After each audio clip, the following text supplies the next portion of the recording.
Assalamualaikum warahmatullahi wabarakatuh. Waalaikumsalam warahmatullahi wabarakatuh. Kami dari kelompok 4 akan mempresentasikan kehidupan ekonomi Indonesia pada masa demokrasi liberal. Saya sebagai moderator, Panjangina Ega, saya sebagai moderator.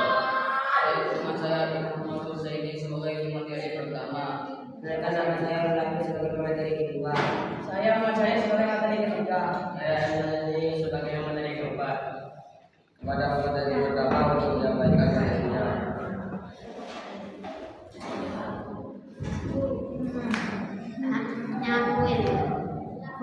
Tentang kedua, masa demokrasi liberal di Indonesia berlangsung setelah proklamasi kemerdekaan hingga awal tahun 1960-an. Demokrasi liberal dimulai setelah pengesahan UUD 1950 yang menggantikan UUD 1945. Pemerintahan yang terbentuk berdasarkan sistem multipartai dan pemilu yang lebih bebas. Kondisi ekonomi pasca kemerdekaan, dampak Perang Dunia II dan revolusi, kerusakan infrastruktur akibat perang dan revolusi kemerdekaan, penghancur sektor-sektor ekonomi vital seperti perdagangan dan industri. Sumber daya alam, Indonesia kaya akan sumber daya alam namun pengelolaan yang belum optimal.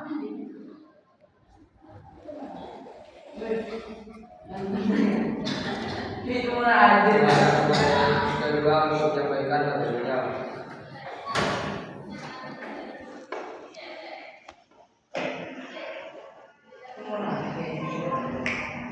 Masalah ekonomi pada masa demokrasi liberal. Inflasi tinggi. Inflasi yang sangat tinggi terutama akibat kebijakan ekonomi yang tidak terkoordinasi dan pemenuhan kebutuhan dasar yang terbatas. Utang luar negeri yang meningkat yang membebani anggaran negara. Stabilitas politik yang lemah. Ketidakstabilan politik akibat banyaknya partai politik yang bersaing yang berujung pada perubahan kabinet yang sedikit. Kebijakan ekonomi pemerintah. Kebijakan ekonomi nasional.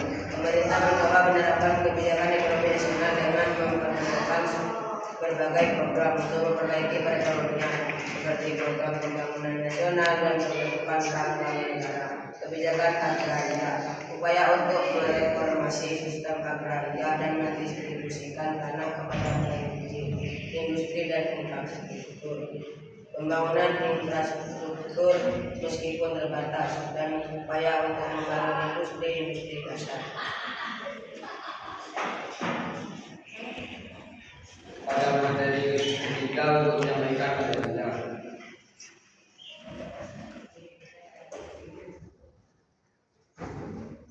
Hubungan ekonomi internasional. Penerimaan bantuan luar negeri, bantuan dari negara-negara barat terutama dari Amerika Serikat untuk mendukung perekonomian Indonesia. Perdagangan internasional. Hubungan perdagangan negara-negara Asia dan Eropa meskipun masih terbatas. Peran sektor pertanian dan pertanian. Sektor pertanian masih dominan sebagai penyumbang utama produk domestik bruto (PDB). Permasalahan distribusi pertanian yang tidak merata. Perdagangan Indonesia masih sangat tergantung pada ekspor bahan mentah seperti karet, kopi, dan hasil pertanian lainnya.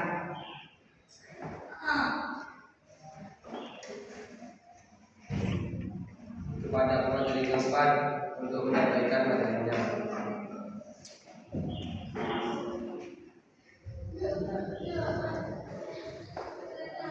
Kesimpulan, singkatan, meskipun negara punya untuk membangun ekonomi Indonesia masa demokrasi liberal menghadapi banyak tantangan yang berdampak pada kehidupan ekonomi, termasuk inflasi utama luar negeri,